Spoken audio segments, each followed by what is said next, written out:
हमने पहले capital budgeting पढ़ी थी, याद है कि नहीं? हाँ जी सर। अब हम कैपिटल स्ट्रक्चर पढ़ रहे हैं। स्ट्रक्चर कहता है किसी भी कंपनी का कि इसके अंदर, कैपिटल के अंदर क्या क्या पड़ा हुआ है, कितना परसेंटेज डेब्ट का है और कितना परसेंटेज इक्वल। स्ट्रक्चर समझते हो? ऑर्गेनाइजेशन के इंफ्रास्ट्रक्चर में स्ट्रक्चर ये करता है।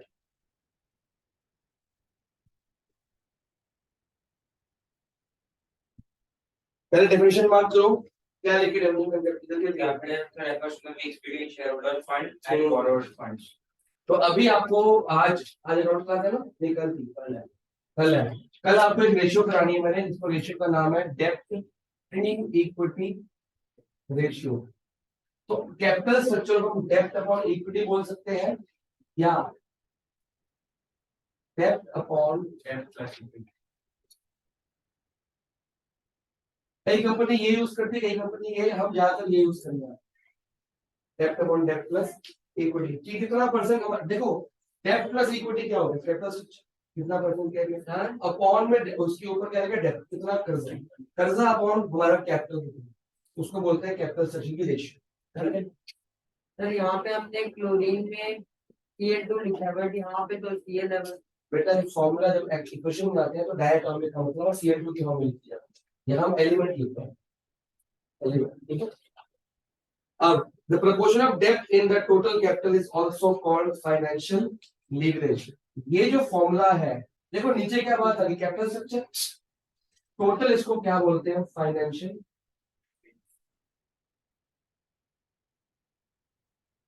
फाइनेंशियल लीवरेज माने कि कितना फेवरेबल फाइनेंशियल लीवरेज है या कितना unfavourable.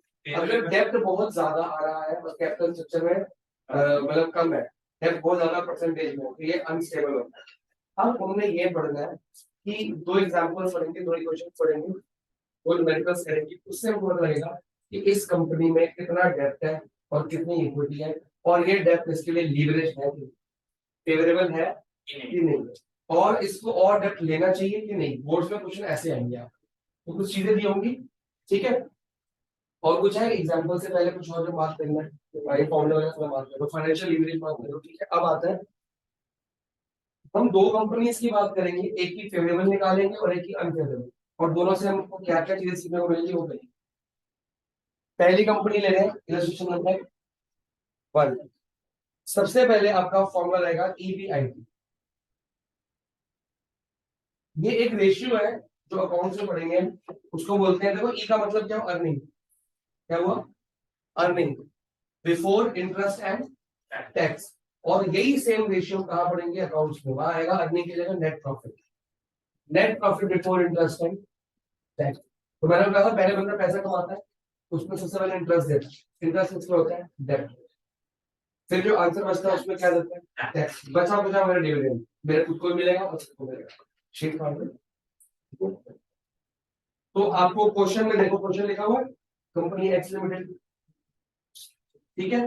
Company x total capital employed कितनी है, 30। अब सबसे पहले कैपिटल एम्प्लॉयड का फॉर्मूला पता होगा कि व्हाट इज कैपिटल एम्प्लॉयड, यहीं पे लिख दो।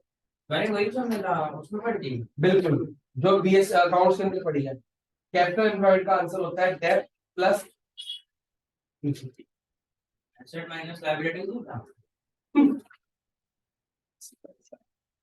ऐसा तो कोई फॉर्मूला है ही। कैपिटल एम्प्लॉयड जब इसमें पढ़ी तो है भाई, मैंने बैलेंस शीट बनाई थी, इक्विटी नॉन करंट लायबिलिटी को डेट, इक्विटी डेट और करंट लायबिलिटी, मैंने कहा था इक्विटी और डेट को ऐड कर। अच्छा, ऐसे माइनस लायबिलिटी तो हो गई, तो मैं रिलेटेड टू डूइंग बात। अब वो एक ही बात, वो भी कैपिटल एम्प्लॉयड नहीं करती। हाँ तो वही तो सारे एस्पेक्ट से क्या माइनस है, करंट लायबिलिटी माइनस है, खाली करंट लायबिलिटी क्या बचा, इक्विटी प्लस डेट, उसमें लिखा हुआ है इक्विटी प्लस डेट तो हुआ, दिमाग में आई, सारे asset equal total liabilities, total liability में करंट लायबिलिटी माइनस करेगा, वरना 2 पॉइंट बचा कहीं, ये आप दिमाग में। हाँ बोलिए यार, देखो आपने तो सारे लायबिलिटी सारे एसेट में भाई ये क्या है, इक्विटी, ये रहा डेब्ट, ये रही करंट लायबिलिटी, टोटल एसेट्स ये हो गए, ये क्या हो गई, टोटल एसेट्स में से करंट लायबिलिटी माइनस करेगा तो क्या बचेगा, इक्विटी प्लस तो इक्विटी प्लस डेब्ट क्या होता है, अब ये आया समझ, जब तक समझ में आया हाँ हाँ ना, तेरे हाँ ना कॉन्फिडेंट नहीं था ना, हाँ हाँ नहीं करता, बता भी नहीं पा रहा। तो करंट इक्विटी प्लस डेब्ट क्या होगा, कैपिटल एम्प्लॉयड। अब क्वेश्चन में ध्यान से पढ़ना कि कैपिटल दिया है, कि कैपिटल एम्प्लॉयड दिया है, कि क्या है। इस क्वेश्चन में क्या दिया है, टोटल कैपिटल एम्प्लॉयड कितनी है, 30 लाख, मतलब 30 लाख रुपए हमें पड़े हैं। अब इसके अंदर डेब्ट भी होगा, इक्विटी भी होगी, तो ध्यान रखना पड़ेगा। टैक्स रेट 30% दिया हुआ, सेम है ना प्रूफ में। और ईबीआईटी कितना दिया हुआ है, ये आपको ईबीआईटी के नाम से भी आ सकता है, नेट प्रॉफिट के नाम से भी आ सकता है एग्जाम में। अर्निंग, ईबीआईटी मतलब earning before interest and tax. अब तीन बातें हैं, तीन सिचुएशंस दे रखी है, पहले फॉर्मूला लिखेंगे, ई बी आई टी से स्टार्ट करेंगे। Situation number 1, number 2, number 3। तो जरूरी है 3 एक भी आ सकती है, अगर तीन आएंगी तो बनानी, वरना अपने आप नहीं बनानी। एक आएगी तो एक बनानी है। पेपर दे दूं,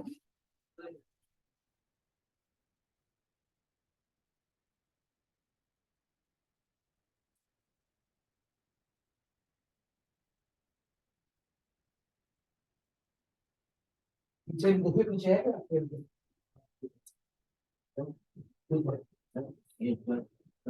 ये बोल का है। क्या बोल, बोल कहाँ है बोल लिखा है बताइयो, ये तो रहा। विदाउट बोल लिखा है मैंने, डब्ल्यू का मतलब विदाउट होता है। हाँ 64 अपॉन क्या आएगा, 64/1000 है पहले, तो क्या आएगा 4/10। अब भैया पहले सिचुएशन में ना, तीनों सिचुएशन में ईबीआईटी किस दे रखी है, 4 लाख, 4 लाख। अब सिचुएशन 1 ऐसी सिचुएशन है, हमारे पास डेब्ट कुछ भी नहीं है। इसमें से क्या माइनस करने का बोला है, पहले माइनस क्या करते हैं, इंटरेस्ट। इंटरेस्ट, तो इंटरेस्ट के लिए पहले क्या होगा, डेब्ट कितना। फर्स्ट केस में लिखा हुआ है नो डेब्ट, तो इंटरेस्ट कितना होगा। सेकेंड केस में डेब्ट कितना है, 10 लाख का डेब्ट। देखा था को, जब डेब्ट 10 लाख का है तो इंटरेस्ट कितना होगा, 10% कितना होगा, क्वेश्चन पढ़ो। अगर डेब्ट 10 लाख का है, यहाँ लिखो, यहाँ पे नो डेब्ट है, यहाँ पे डेब्ट कितना है, यहाँ पे डेब्ट कितना है, इसमें कितना इंटरेस्ट हुआ, 2 लाख। आंसर निकालो। 4 लाख, 3 लाख, 2 लाख। यहाँ सीख लो, उसमें आता होगा अकाउंट्स में, जैसे हर साल होता है, पहले अकाउंट्स में दिखाते हैं, ये बाद में दिखाते हैं, एक बार पहली बार है ये चैप्टर बहुत लास्ट में कराते हैं ना क्लियर। अब ये क्या बचा, इसको क्या बोलते हैं, अर्निंग बिफोर टैक्स, ठीक है, ईबीटी, क्योंकि इसमें आई कट गया। इधर देखो, इंटरेस्ट जा चुका है, तो क्या बचा, ईबीटी। अब इसमें से लेस क्या करोगे, टैक्स। कितना टैक्स, 30%। 4 लाख का 30% कितना हुआ, 1 लाख 20। 90, और ये 90,000।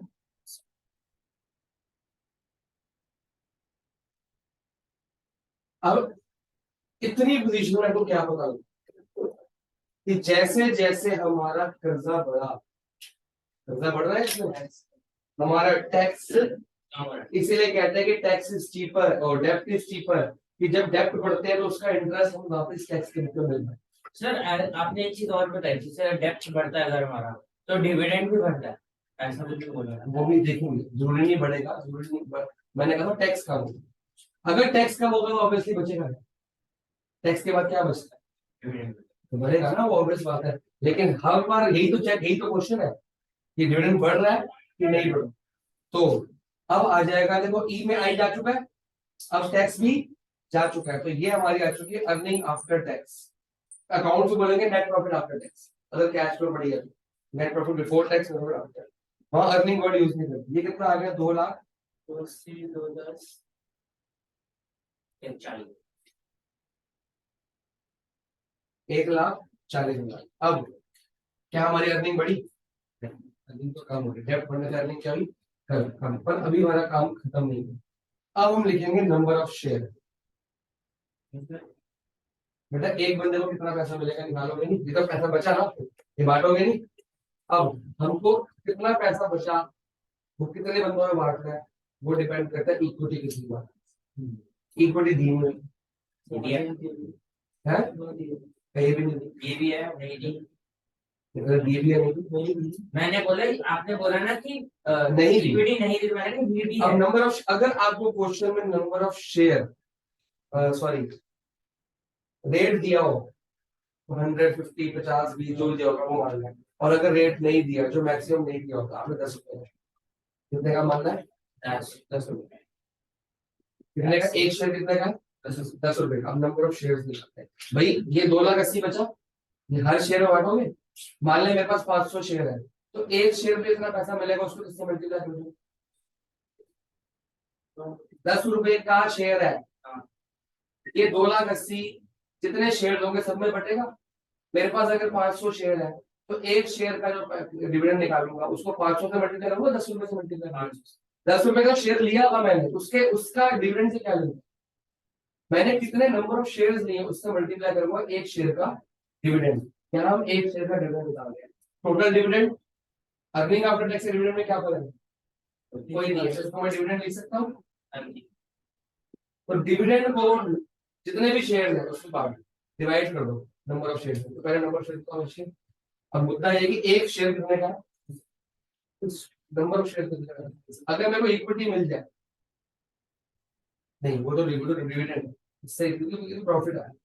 तो आप अगर मेरे को इक्विटी मिल जाए, इक्विटी को अगर मेरे को इक्विटी मिल जाए कि हाँ इक्विटी की जो बैलेंस शीट में लिखी है 10 लाख, तो कितने शेयर हो गए? 1 लाख डिवाइड बाय 10, यही फॉर्मूला ना। तो पहले मेरे को इक्विटी, एक अगर ये कर सकते हैं एबीआईटी के बाद 4 लाख, ईबीआई तो प्रॉफिट हो, उसका इक्विटी से कोई नहीं। इस टेबल में इक्विटी से तो कोई इक्विटी तो निकल गया ना, 4 लाख माइनस 1 लाख, 3 लाख। ठीक हो, 1 लाख तो इंटरेस्ट हुआ। नहीं 4 लाख माइनस ये था ना कि 4 लाख तो 4 लाख कह रहा हूँ सॉरी। मैं जो पहले शुरुआत में याद है कैपिटल एम्प्लॉयड 30 लाख हमने कैपिटल एम्प्लॉयड दिए कितने की? 30 लाख। What is this? डेब्ट प्लस इक्विटी तो जब डेब्ट 0 है तो इक्विटी कितनी हुई? 30 लाख। जब डेब्ट 10 लाख है तो इक्विटी कितनी हुई? तब डेट 10 लाख का भाई 20 अगर लाख। ध्यान नहीं है तो मैंने बात सुन रहा है। जब डेब्ट 20 लाख हुआ तो इक्विटी कितनी हुई? क्यों? क्योंकि हम आपको दिया नहीं है लड्डू हाथ में, खुद ढूंढना पड़ेगा। अगर कैपिटल एम्प्लॉयड कई बार कैपिटल एम्प्लॉयड मैं नहीं, उस फॉर्मूले से सोच कई बार कैपिटल एम्प्लॉयड नहीं दिया होता, डेब्ट इक्विटी अलग अलग दिया होता, तो कैपिटल एम्प्लॉयड अलग से निकालनी पड़ेगी। कैपिटल का फायदा है कुछ? अभी फायदा नहीं, बाद में। अभी तो वो कैपिटल चाहिए, उनको डेब्ट अलग चाहिए ताकि इंटरेस्ट निकाल सके। ये किससे निकला? परसेंटेज ऑन डेब्ट। और अब जो निकलने वाला है मेरे को इक्विटी चाहिए, ठीक है। अब इक्विटी कैसे निकलती है? कैपिटल एम्प्लॉयड माइनस डेब्ट हुआ। यहाँ डेब्ट कितने का? 2 डेब्ट, तो कैपिटल एम्प्लॉयड कितनी होगी? 30 लाख। 30 लाख को डिवाइड किया 3 लाख। तो कितने नंबर ऑफ शेयर हो गए? 3 लाख। अब माइंड करो ये चीज रुपीस में है, ये चीज नंबर में है, बात पकड़ना, ये रुपीस में नहीं है, ठीक है। इसमें बताओ कितने 10 लाख डेब्ट किया, 20 लाख बचा। 20 लाख के नंबर ऑफ शेयर कितने हो गए? 2 लाख। और ये कितने शेयर हो गए? हाँ बोल। सर एक हाइड्रोजन एक कंपाउंड है। हाइड्रोजन कंपाउंड है, कंपाउंड में बहुत सारे एलिमेंट होते हैं, हाइड्रोजन का एलिमेंट है, एलिमेंट है ना बेटा। कंपाउंड में बहुत सारे एलिमेंट होते हैं, 2 या 2 से ज्यादा। हाइड्रोजन में कुछ है? फिर क्वेश्चन क्या है? ऐसे कौन से क्वेश्चन के लिए पूछ रहा है? H2 और H2 H2 अलग है, डायटॉमिक एलिमेंट है, ये सिंगल एलिमेंट है। हाँ जी। अब भैया ये तो अच्छा डिवाइड माइनस नहीं करना है, इसको डिवाइड करना। अब हमको लास्ट पॉइंट क्या बचा? ईपीएस क्या निकालना है? Earning per share. हमको यहाँ पे अर्निंग आ गई, हमको यहाँ पे नंबर ऑफ शेयर आ गए। बोलो ओ भाई, ओ भाई और चला कोई नहीं तुझा मैं पूरा करूँ हम करेंगे ना यार तुम्हें भूल रहा है तो पिट जाएगा बर्थडे। अच्छा जो मैं पूछ रहा हूँ वो नहीं बोल पा रहा है। ये पिट जाएगा अपने बर्थडे। ये क्या निकला? ये टोटल अर्निंग्स निकल आई और ये नंबर ऑफ शेयर्स निकालने के लिए डिवाइड बाय 10 या 100 जो दिया हुआ 100 या तो 10 6 बराबर। तो 2 लाख ये कैसे निकलेगा EAT मतलब अर्निंग अपॉन शेयर, इन दोनों को क्या कर दो डिवाइड, इन दोनों को क्या कर दो डिवाइड। बताओ जी 2,80,000 अपॉन 3 लाख कितना दिया हुआ है 0.9।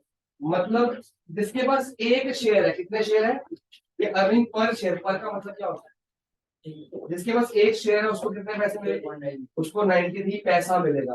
अगर 1000 शेयर अगर मेरे पास है तो मेरे को 930 रुपए मिलेंगे, है ना, इन 2000 कर दिया ना। तो 1000 शेयर 1000 रुपए नहीं, 1000 शेयर एक शेयर कितने का है 10 रुपए। हाँ 1000 शेयर कितने के हो गए 10,000। 10 रुपए। एक शेयर 10 रुपए का, 1000 शेयर 10,000 के हो गए। अगर मैं 10,000 इस कंपनी में इन्वेस्ट करता हूँ और इस स्टेज में जब कंपनी में कर्जा नहीं है तो मेरा कंपनी कितने पैसे देगी 93 930 930 रुपए। 10,000 रुपए इन्वेस्ट करता हूँ 1000 शेयर में, 1000 शेयर पे 930 मिलेंगे। मतलब 10,000 रुपए इन्वेस्ट करने में मेरे को हर साल कितना पैसा मिलने वाला है, इस साल बाद मिलेगा। ठीक है, इसको डिवाइड करो इसका 1.05। यहाँ पे 10,000 रुपए खर्च में मेरे को 1,050 में मिलेगा, तो डेप्ट बढ़ा तो अर्निंग, ठीक है। यहाँ पे कितने मिलने वाले 1.44 रुपीज, यहाँ पे 1,400 रुपए मिलेंगे 10,000 खर्चने पे 1000 शेयर पे, 10,000 खर्चने पे 1000 शेयर पे, देखो भाई ठीक है। तो इसमें जैसे जैसे डेप्ट बढ़ रहा है फायदा हो रहा है कि नहीं हो रहा है, उसको बोलते हैं फेवरेबल। सर 0.40 होगा ना फेवरेबल का? क्या केवल ये फेवरेबल जो है वो ये तो हमने दो तरीके से निकालते। एक तरीका तो ये हुआ कि 3 केस थे, जब भी 2 या 3 केस आए तो आपको ना असेंडिंग ऑर्डर में चलना डेप्ट की। देखो 0 डेप्ट 10 लाख 20 लाख डेप्ट, जैसे डेप्ट बढ़ा हमारी अर्निंग्स क्या होगी, अर्निंग पर शेयर डिविडेंड क्या हो रहा है बढ़ रहा है। यहाँ देखने में लगा कि सर डिविडेंड तो घट गया 2 लाख 2,80,000 2,10,000, पर यहाँ पे शेयर भी तो देखो डेप्ट बढ़ा तो शेयर भी तो कम हो रहे हैं। जब डेप्ट बढ़ रहा है शेयर कम, डेप्ट बढ़ा शेयर और कम, खाली डिविडेंड कम नहीं हो रहा शेयर भी कम हो रहे हैं। बट रेशियो अगर मैं निकालता हूँ ये क्या रेशियो है डिविडेंड, तो ये कितना है फेवरेबल। सर तो फेवरेबल इसमें से एक ही है अगर एक कंपनी और पहले कंपनी स्टार्टिंग में डेप्ट नहीं था, शेयर बांट चुके थे, अब कंपनी ने और डेप्ट लिया, शेयर कम लिया। अगर इस ये कंपनी की प्रॉफिट्स ऐसे हो रहे हैं कि ये डेप्ट अगर ज्यादा लेती है तो ये ज्यादा डिविडेंड दे सकती है। अब ये कंपनी डेप्ट ज्यादा लेती है, इक्विटी ज्यादा लेती है। अब ये एक तो हमने इससे निकाला, मान लो एक ही केस आया ये वाला या कोई भी इनमें से कोई भी आ गया, तो आप बता पाओगे फेवरेबल है क्या? हाँ एक से एक ही केस आया, या तो ये या तो ये तो आया ही। सर अगर 1 रुपए से ऊपर है उसकी नहीं ऐसा कुछ नहीं, ऐसा कुछ नहीं है। मान लो अगर खाली ये आ गया तो फेवरेबल रहेगा, तो क्या पता। तो फिर हम लिख नहीं ये सकते तो हमने इससे कंपेयर किया भाई बढ़ रहा है 1 रुपए से, बोलिए बढ़ रहा है। चाहिए ना ताकि फाइनेंशियल एविडेंस निकालने के लिए एक तो कंपैरिजन फॉर्मूला हो गया, अगर सिंगल केस भी आता है सिंगल केस के लिए आपको फॉर्मूला देगा। हम कंपेयर करेंगे रेट ऑफ इंटरेस्ट को डिविडेंड के रेट से, बात समझ आई। फॉर्मूला लिखेंगे पहले तो इसको इसी केस में करके देखते हैं। हाँ अभी तीनों में करके देखेंगे अलग, अगर इंडिविजुअल केस आता है तो, और तीनों में जो फॉर्मूले का आंसर सेम ही है। ठीक है, हमारा फॉर्मूला है ROI, फॉर्मूला क्या है, और ये न्यूमेरिकल के बाद ये करना ही पड़ता है, सेकंड पार्ट है, ये ए पार्ट हो गया, ये बी पार्ट करना ही पड़ेगा भाई साहब। आपको शो करना है कि फेवरेबल कैसे है। एक तो लिखनी पड़ेगी थ्योरी बहुत सारी कि as in from section 1 to section 3 डेप्ट is continuously increasing but earning per share या dividend per share is also side by side increasing, so the company will have favorable financial leverage. It will give or will be able to give more dividend by taking more and more debt. इस line को क्या बोलते हैं? If a company is able to propose या declare या pay more dividend by taking more and more debt, it is known as trading on equity. पक्का BQ question 1 marks या 2 marks 100% book में लिखा है भाई, ट्रेडिंग ऑन इक्विटी नीचे highlight किया होगा।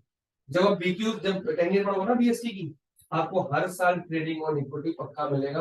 अब वो ट्रेडिंग ऑन इक्विटी अगर 1 मार्क में है डेफिनेशन विद एग्जांपल, 2 मार्क में डेफिनेशन एग्जांपल एंड फॉर्मूला, फिर उससे ज्यादा आपने न्यूमेरिकल खुद बना।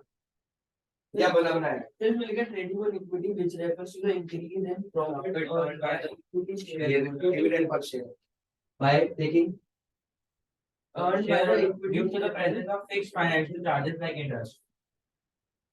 Date taking more and more debt और भी कुछ लिखा होगा Okay. चलो मैं Thus, the shareholders are likely to gain if debt and loan component in the total capital incurred. तो कंपनी ज्यादा डेट ले पाएगी अब देखो आरओआई का फॉर्मूला होता है EBIT अपॉन कैपिटल इनपुट अभी तक कैपिटल इनपुट का काम क्या था डेट और इक्विटी को माइनस करना डेट माइनस करोगे तो इक्विटी आ जाएगी ठीक है अगर उसमें कैपिटल एम्प्लॉयड एंड इक्विटी अलग अलग दे रखी है तो आप उसको माइनस करके डेप्ट निकालोगे ताकि इंटरेस्ट निकल सके डेप्ट क्यों चाहिए इंटरेस्ट निकालने के लिए और इक्विटी क्यों चाहिए नंबर ऑफ शेयर्स डिवाइड करके निकालने के लिए ठीक है इनटू 100 ये निकालो जरा कितना आ रहा है देखो EBIT चारों केस में सेम है तीनों केस में क्या है सेम कितनी तो कैपिटल एम्प्लॉयड भी सेम है 30 लाख तो इसका केस से कोई लिंक है यार केस में सेम ही आने वाली है इसको डिवाइड करके आंसर कितना आया The 13.33 परसेंट तो अब देखो व्हेन ROI मतलब return on what is this ये क्या डिटरमाइन करता है 13.3 रिटर्न ऑन investment. ये आपकी रेशियो चैप्टर की लास्ट रेशियो एक रेशियो ये है अगली जो मैंने कल करानी है वो ये है वो अभी और रेशियो आएंगे सब बिल्कुल लास्ट रेशियो 14th रेशियो है तो द रेशियो ना 14th रेशियो तो ऐड हुई कौन सी इसका जो ऐड हुई है वो सेकंड बुक में प्रिंटेड है सेकंड बुक सेकंड बुक में प्रिंटेड है क्योंकि थर्ड बुक तो पहले आ गई थी सेकंड मेरे बुक को नाम बताइए मैंने सिलेबस देखी तो ये ऐड हुई देख लेते हैं 13.33 अब देखो रिटर्न ऑन इन्वेस्टमेंट कि अगर मैंने 100 रुपए इन्वेस्ट किए इस कंपनी में देखो कितना प्रॉफिट हो गया मैं इन्वेस्ट कितना दूंगा 10% टैक्स कितना दूंगा 30% 10% इसका क्या होगा 10% तो कम हो गया कितना बचा 3% 3% का 3% 30% कितना होगा 1 रुपया 1% बात हो रही इसमें 10 रुपये कट गया बचा कितना 3% उसका 30% कितना हुआ 1 रुपए के हिसाब से या 90 पैसे के हिसाब से ठीक है वो बचेगा तो जब मेरा ROI is greater than interest होता है तो फाइनेंशियल लीवरेज होती है अगर मेरा ROI आता 9.2% और मैं इंटरेस्ट दे रहा हूँ 10% दे रहा हूँ तो मेरा फिर पता क्या होगा डेब्ट बढ़ने से ये सेकंड एग्जांपल चेक करो उसको देखो EPS क्या हो रहा है कम हो रहा है कि डेब्ट बढ़ने से क्या हो रहा है कम हो रहा है वैसे फिक्स नहीं होता यहाँ ट्रेडिंग ऑन इक्विटी उस क्वेश्चन में नहीं होगी इसमें होगी अब उसमें ROI अपॉन ये ROI का आंसर देखो कितना निकला तो जब मेरा 6 पॉइंट मेरे को प्रॉफिट कितना होता है 6% या 7% और मैं इंटरेस्ट को दे रहा हूँ तो 3% मेरी लॉस हुई फिर उसके ऊपर टैक्स दूंगा अर्निंग परसेंट तो डिक्रीज होनी है जब भी आपका ROI ज्यादा हो है जब लॉस में तो टैक्स हम तो फेवरेबल है कि एवरेबल निकाल दें आइडिया बना रहे जब भी आपकी ROI ज्यादा होगी तो लीवरेज क्या होगी फेवरेबल होगी ही होगी फेवरेबल होगी ही होगी जब भी आपका ROI कम होगा तो वो क्या होगी अनफेवरेबल एग्जाम्पल नेक्स्ट वाला आपको घर पे करके आना होमवर्क में सेम मेथड से करना नहीं कर पाओगे तो अगली क्लास में कराऊंगा अभी टॉपिक खत्म नहीं हुआ इसमें बहुत सारे क्वेश्चन पूछे जाएंगे किस फॉर्मेट में पूछे जाएंगे किस हिसाब से न्यूमेरिकल आता है कब न्यूमेरिकल ओरल करना है कब रिटर्न करना है और लास्ट ईयर सैंपल में बड़ा तगड़ा क्वेश्चन बड़ा गंदा क्वेश्चन दिया हुआ था सवाल तो मेरे को भी समझ नहीं आया बहुत टाइम बाद मतलब लग गया मेरे को करते करते करते करते तो जाके समझ आया कि इसमें एक लाइन मिसिंग थी सीबीएसई वालों में ऐसा होता है हिस्ट्री देते हैं बहुत ज्यादा पेपर का क्वेश्चन आता है हम लास्ट ईयर का सैंपल पेपर इस साल का पेपर बन सकता है इस साल का सैंपल बना के लिए बोल रहे हो